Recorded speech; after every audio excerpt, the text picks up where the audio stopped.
ನಮಸ್ಕಾರ. ಇದು ರೇಡಿಯೋ ಅಕ್ಷರದ ಪುಸ್ತಕ ಪ್ರಪಂಚ. ನಾವು ದಿನ ಬೆಳಗಾದ್ರೆ ನಮ್ಮ ಲೈಫ್ ಬಗ್ಗೆ ಕಂಪ್ಲೇಂಟ್ ಮಾಡ್ತೀವಿ ಅಲ್ವಾ? ಅಯ್ಯೋ, ನನ್ನ ಹಣೆ ಬರಹನೇ ಸರಿಯಿಲ್ಲ, ನನಗೆ ಯಾಕಿಷ್ಟೊಂದು ಕಷ್ಟ, ದೇವರು ನನಗೆ ಮಾತ್ರ ಯಾಕೆ ಹೀಗೆ ಮಾಡ್ತಾನೆ ಅಂತ. ಆದ್ರೆ ಇವತ್ತು ನಾನು ಹೇಳೋ ಕಥೆ ಕೇಳಿದ್ರೆ ನಿಮ್ಮ ಕಣ್ಣಂಚಲ್ಲಿ ನೀರು ಬರೋದು ಮಾತ್ರವಲ್ಲ, ನನ್ನ ಬದುಕು ಎಷ್ಟೋ ಪಾಲು ನೆಮ್ಮದಿಯಾಗಿದೆ ಅಂತ ದೇವರಿಗೆ ಒಂದು ಥ್ಯಾಂಕ್ಸ್ ಹೇಳ್ತೀರಾ. ಕುವೆಂಪು, ಕಾರಂತ, ತೇಜಸ್ವಿ ಅವರ ಕೃತಿಗಳನ್ನ ಕೇಳಿ ಖುಷಿಪಟ್ಟಿದ್ದೀರಿ. ಇವತ್ತು ಕನ್ನಡ ಸಾಹಿತ್ಯದ ಮತ್ತೊಬ್ಬ ದಿಗ್ಗಜ ಎಸ್.ಎಲ್. ಭೈರಪ್ಪನವರ ಅತಿ ದೊಡ್ಡ ಮೇರು ಕೃತಿಯನ್ನ ನಿಮ್ಮ ಮುಂದಿಡ್ತಾ ಇದ್ದೀನಿ. ಪುಸ್ತಕದ ಹೆಸರು ಗೃಹಭಂಗ.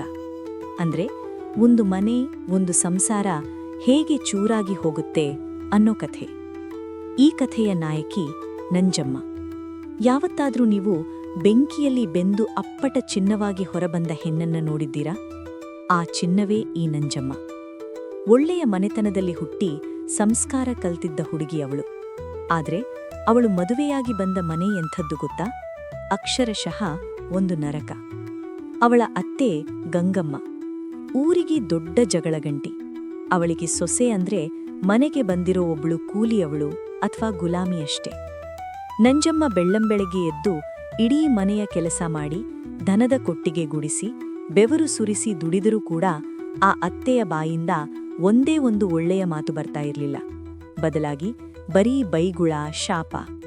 ಸರಿ, ಅತ್ತೆ ಹಾಗಿರಲಿ, ಗಂಡನಾದ್ರೂ ಆಸರೆಯಾಗಿರ್ತಾನಾ? ಇಲ್ಲ. ಅವಳ ಗಂಡ ಚನ್ನಿಗರಾಯ. ಪ್ರಪಂಚದಲ್ಲೇ ಇವನಷ್ಟು ಸೋಮಾರಿ, ಜವಾಬ್ದಾರಿ ಇಲ್ಲದ ಮತ್ತು ಹೇಡಿ ಗಂಡಸು ಇನ್ನೊಬ್ಬ ಇರ್ಲಿಕ್ಕೆ ಸಾಧ್ಯನೇ ಇಲ್ಲ. ಮನೆಯಲ್ಲಿ ಹೆಂಡತಿ ಮಕ್ಕಳು ಹಸಿವಿನಿಂದ ಅಳ್ತಾ ಇದ್ದಾರೆ ಅನ್ನೋ ಯಾವ ಪರಿವೆಯೂ ಅವನಿಗಿರ್ಲಿಲ್ಲ. ತಾನು ಊರಿನ ಶಾನುಭೋಗ, ದೊಡ್ಡ ಮನುಷ್ಯ ಅನ್ನೋ ಸುಳ್ಳು ದರ್ಪ ಅವನಿಗಿದೆ. ಊರವರ ಮುಂದೆ ಡೌಲ್ ಹೊಡ್ಕೊಂಡು ಪಗಡೆ ಆಡಿಕೊಂಡು ಊರು ತಿರುಗ್ತಿದ್ನೇ ಹೊರತು ಮನೆಗೆ ಒಂದು ಹಿಡಿ ಅಕ್ಕಿ ತರ್ತಾ ಇರಲಿಲ್ಲ.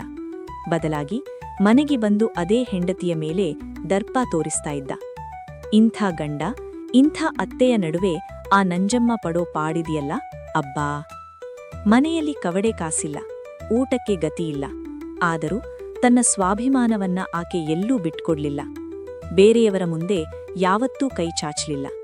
ತನ್ನ ಹೊಟ್ಟೆ ಕಟ್ಟಿ ತಾನು ಹಸಿವಿನಿಂದ ಒದ್ದಾಡಿದರೂ ಕೂಡ ತನ್ನ ಮಕ್ಕಳ ಹೊಟ್ಟೆ ತುಂಬಿಸ್ತಾ ಇದ್ಲು.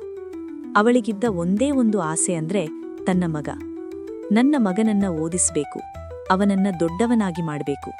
ಆ ವಿದ್ಯೆ ಒಂದೇ ನನ್ನನ್ನ ಈ ನರಕದಿಂದ ಪಾರು ಮಾಡೋದು ಅಂತ ಅವಳು ನಂಬಿದ್ಲು.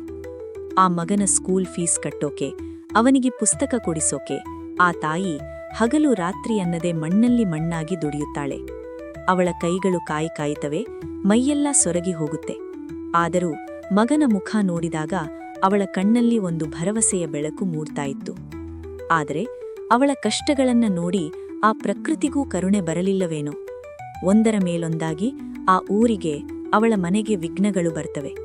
ಭೀಕರವಾದ ಬರಗಾಲ ಬೀಳುತ್ತೆ, ಬೆಳೆಗಳೆಲ್ಲ ಒಣಗಿ ಹೋಗ್ತವೆ, ಸಾಲಗಾರರ ಕಾಟ ಶುರುವಾಗುತ್ತೆ.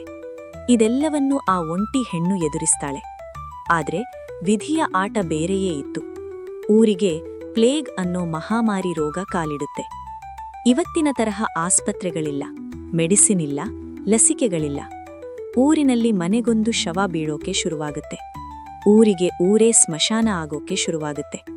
ಕಣ್ಣೆದುರಲ್ಲೇ ಜನ ಸಾಯ್ತಾ ಇರ್ತಾರೆ. ಹೆದರಿದ ಜನ ಮನೆ ಮಾರು ಬಿಟ್ಟು ಊರು ಖಾಲಿ ಮಾಡಿ ಕಾಡಿಗೆ ಓಡೋಗ್ತಾರೆ. ಆ ಪ್ಲೇಗ್ ಅನ್ನೋ ಮಹಾಮಾರಿ ರೋಗ ನಂಜಮ್ಮನ ಮಕ್ಕಳಿಗೂ ಅಂಟಿಕೊಳ್ಳುತ್ತೆ. ಮಕ್ಕಳ ಮೈಯೆಲ್ಲ ಜ್ವರ, ನೋವಿನಿಂದ ನರಳುತ್ತಾ ಇದ್ದಾರೆ. ಅದೇ ಟೈಮಿಗೆ ಆ ಜವಾಬ್ದಾರಿ ಇಲ್ಲದ ಗಂಡ ಚನ್ನಿಗರಾಯ ತನ್ನ ಹೆಂಡತಿ ಮಕ್ಕಳು ಸತ್ತರೂ ಚಿಂತೆಯಿಲ್ಲ, ತನಗೇನಾದ್ರೂ ರೋಗ ಬರುತ್ತೇನೋ ಅಂತ ಹೆದರಿ ಅವರನ್ನ ಅಲ್ಲೇ ಅನಾಥವಾಗಿ ಬಿಟ್ಟು ಪ್ರಾಣ ಉಳಿಸಿಕೊಳ್ಳೋಕೆ ಊರು ಬಿಟ್ಟು ಓಡೋಗ್ತಾನೆ. ಇನ್ನೊಂದು ಕಡೆ ಆ ಪಾಳು ಗುಡಿಸಲಿನಲ್ಲಿ, ಯಾರಿ ದಿಕ್ಕೂ ಇಲ್ಲದ ಆ ಊರಿನಲ್ಲಿ ತನ್ನ ಮಕ್ಕಳ ಜೀವ ಉಳಿಸಿಕೊಳ್ಳೋಕೆ ಆ ತಾಯಿ ಪಡೋ ಒದ್ದಾಟ ಇದೆಯಲ್ಲ, ಭೈರಪ್ಪನವರು ಅದನ್ನ ಬರೆದಿರೋ ರೀತಿ ಓದಿದ್ರೆ ಎಂಥ ಕಲ್ಲು ಹೃದಯದವರಿಗೂ ಕಣ್ಣೀರು ಬರುತ್ತೆ. ಮಕ್ಕಳ ಮೈಮೇಲೆ ಬಿದ್ದಿರೋ ಜ್ವರಡ ಬೊಕ್ಕೆಗಳಿಗೆ ಅರೆದು ಹಚ್ಚೋಕೆ ಅವಳ ಹತ್ತಿರ ಮದ್ದಿಲ್ಲ, ಕುಡಿಸೋಕೆ ಗಂಜಿಯಿಲ್ಲ. ಮಕ್ಕಳನ್ನ ತಬ್ಬುಕೊಂಡು ದೇವರಿಗೆ ಹಿಡಿ ಶಾಪ ಹಾಕ್ತಾ ಅಳುತ್ತಾಳೆ ನಂಜಮ್ಮ. ಅವಳು ಎಷ್ಟೇ ಹೋರಾಡಿದರೂ ವಿಧಿ ಅವಳನ್ನ ಗೆಲ್ಲೋಕೆ ಬಿಡಲ್ಲ. ಯಾರಿಗಾಗಿ ಆಕೆ ತನ್ನ ಇಡೀ ಜೀವನವನ್ನೇ ಸವೆಸಿದ್ಲೋ ಯಾವ ಮಗನ ಭವಿಷ್ಯಕ್ಕಾಗಿ ಕಷ್ಟಪಟ್ಟು ಕನಸು ಕಂಡಿದ್ಲೋ ಆ ಪ್ರೀತಿಯ ಮಕ್ಕಳು ಅವಳ ಕಣ್ಣೆದುರಲ್ಲೇ ಅವಳ ಮಡಿಲಲ್ಲೇ ಉಸಿರು ಚೆಲ್ತಾರೆ. ಆ ಕ್ಷಣ ಇಷ್ಟು ದಿನ ಕಲ್ಲಿನ ಬಂಡೆಯ ಹಾಗೆ ನಿಂತಿದ್ದ ಆ ತಾಯಿಯ ಎದೆ ಒಡೆದು ನುಚ್ಚುನೂರಾಗುತ್ತೆ. ಅವಳ ಕನಸುಗಳು ಭಗ್ನವಾಗ್ತವೆ, ಅವಳ ಗೃಹಭಂಗವಾಗುತ್ತೆ. ಇಷ್ಟೆಲ್ಲ ಕಳೆದುಕೊಂಡ ಮೇಲೂ ಕೊನೆಯಲ್ಲಿ ನಂಜಮ್ಮನ ಆ ಸ್ವಾಭಿಮಾನ, ಆ ಹೋರಾಟದ ಕಿಚ್ಚು ನಮ್ಮನ್ನ ಕಾಡುತ್ತಲೇ ಇರುತ್ತದೆ. ಒಬ್ಬ ಹೆಣ್ಣು ಎಷ್ಟೊಂದು ಬಲಿಷ್ಠವಾಗಿರಬಲ್ಲಳು, ತನ್ನ ಕುಟುಂಬಕ್ಕಾಗಿ ಅವಳು ಎಷ್ಟೆಲ್ಲ ತ್ಯಾಗ ಮಾಡಬಲ್ಲಳು ಅಂತ ಈ ಕಾದಂಬರಿ ನಮಗೆ ಕಣ್ಣಿಗೆ ಕಟ್ಟಿದ ಹಾಗೆ ತೋರಿಸುತ್ತೆ. ನೀವು ಕನ್ನಡದ ಅತ್ಯುತ್ತಮ ಕೃತಿಯೊಂದನ್ನು ಓದಲೇಬೇಕು ಅಂತನಿಸಿದ್ರೆ ಎಸ್.ಎಲ್. ಭೈರಪ್ಪನವರ ಗೃಹಭಂಗ ಪುಸ್ತಕವನ್ನ ಖಂಡಿತ ಓದಿ. ಇವತ್ತಿನ ಈ ಕಥೆ, ನಂಜಮ್ಮನ ಆ ಹೋರಾಟ ನಿಮ್ಮ ಮನಸ್ಸಿಗೆ ತಟ್ಟಿದ್ರೆ ದಯವಿಟ್ಟು ವಿಡಿಯೋಗೊಂದು ಲೈಕ್ ಮಾಡಿ, ನಿಮ್ಮ ಅನಿಸಿಕೆಯನ್ನ ಕಮೆಂಟ್ನಲ್ಲಿ ಹಂಚಿಕೊಳ್ಳಿ. ಹಾಗೆ ಇನ್ನು ಯಾರು ನಮ್ಮ ರೇಡಿಯೋ ಅಕ್ಷರ ಕುಟುಂಬಕ್ಕೆ ಸೇರಿಲ್ಲವೋ ಈಗಲೇ ಚಾನೆಲ್ ಸಬ್ಸ್ಕ್ರೈಬ್ ಮಾಡಿ. ಮತ್ತೊಂದು ಅದ್ಭುತವಾದ ಪುಸ್ತಕದ ಮತ್ತಷ್ಟೇ ಸುಂದರವಾದ ಕಥೆಯೊಂದಿಗೆ ನಿಮ್ಮನ್ನ ಮತ್ತೆ ಭೇಟಿಯಾಗ್ತೀನಿ. ಅಲ್ಲಿಯವರೆಗೆ ಬದುಕಿನ ಪುಟಗಳನ್ನ ನಗುನಗುತ್ತಾ ಓದುತ್ತಾ ಇರಿ.